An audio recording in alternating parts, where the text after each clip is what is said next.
جی next. السلام علیکم. وعلیکم السلام. مجنون منیری بول رہا ہوں. جی جی مجنون منیری بنا انڈیا سے. ماشاء میں اللہ. نے خواب میں دیکھا اللہ کے نبی صلی اللہ علیہ وسلم میرے گھر میں تشریف لائے اور یوں فرمایا کہ تمہارے پاس یہ چیز ہے، فلانا چیز ہے، نام نہیں بتایا تھا انہوں نے، بس اتنے کے خواب کھل جاتی ہے.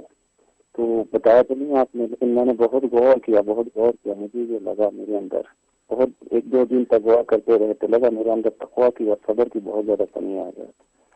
خیر اس کی تعبیر تو آپ بتائیں گے، لیکن ساتھ ساتھ یہ بھی بتا دیں آپ کی یہ صبر اور تقویٰ اپنے اندر لانے کے لیے کون سی عمل کیا جائے. اچھا آپ کا خواب سمجھ میں نہیں آیا مجھے، دوبارہ بیان کریں.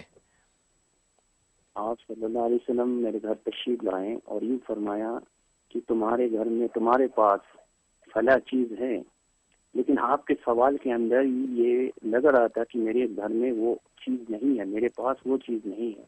صحیح. میں نے بہت غور کیا 2-3 دن سے، تو پتہ چلا میرے اندر صبر اور تقویٰ کی بہت زیادہ کمی ہے.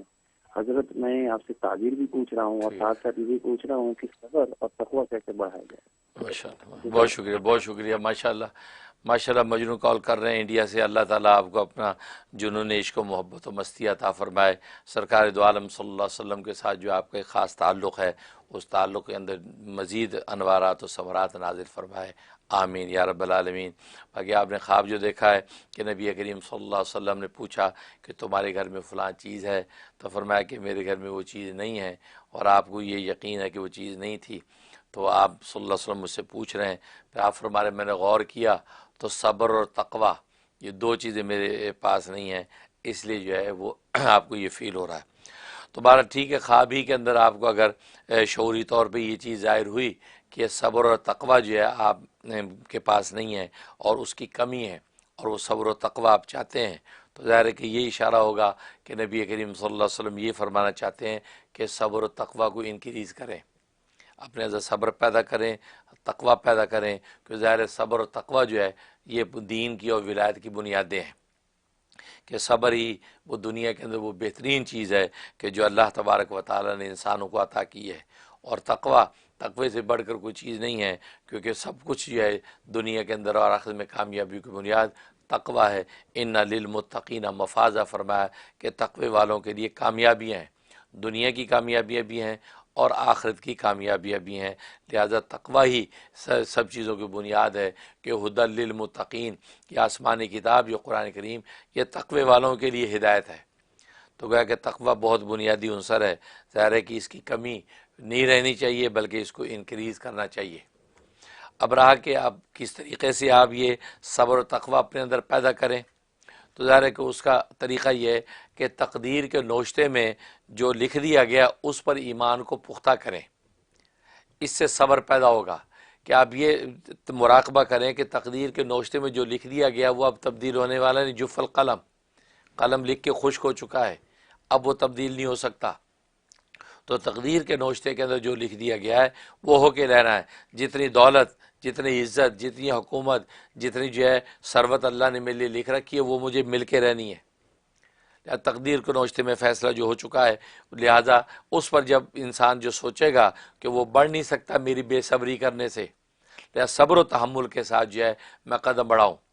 اگر کوئی چیز ایسی آ گئی کہ اس میں جو ہے انسان کا بظاہر نقصان ہو گیا تو آپ پہ سے باہر ہونے کی ضرورت نہیں، یہ سوچے کہ تقدیر کے نوشتے میں یہ لکھا تھا، بس صبر. تو اس لیے تو مقدر کے اوپر ایمان جب انسان پختہ کر لے گا کہ تقدیر میں جو لکھا ہے وہ میرے بھلے ہی کی چیز ہے جو رب ذوالجلال نے لکھ رکھی ہے، تو صبر پیدا ہوگا. اور تقوی جو ہے، تقوی کہتے ہیں گناہ سے بچنے کو، چھوٹا گناہ ہو بڑا گناہ اس سے بچنے کو تقوی کہا جاتا ہے. لہذا انسان ظاہر سے بھی بچے اور باطن سے بھی بچے.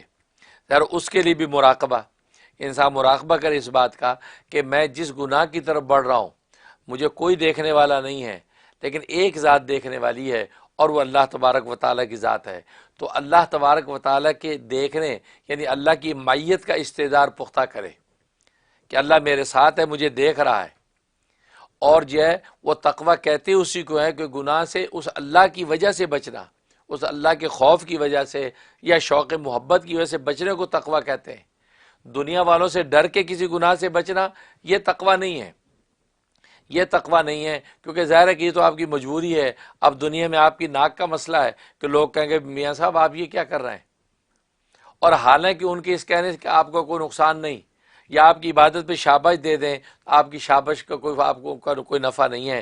ہاں وہ رب ذوالجلال کہ جس کی شاباش بھی نافع ہے اور جس کی ناراضگی بھی جو ہے وہ مضر ہے، ادھر نگاہ رہے، اس سے تقوی پیدا ہوگا کہ اللہ تبارک و تعالی کی معیت اور اللہ کی جو ہے وہ جو ہے گویا کہ اس کی موجودگی، اس کی شہود کا استحضار جب رکھے گا تو انسان گناہ سے بچے گا، تقوی پیدا ہوگا۔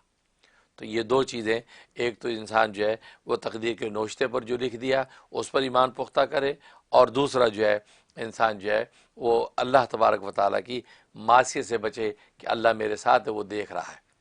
تو یہ دو چیزیں کرے گا، مراقبہ معیت اور دوسرا مراقبات، اس سے انشاءاللہ آپ کے اندر صبر اور تقوی پیدا ہوگا۔ جی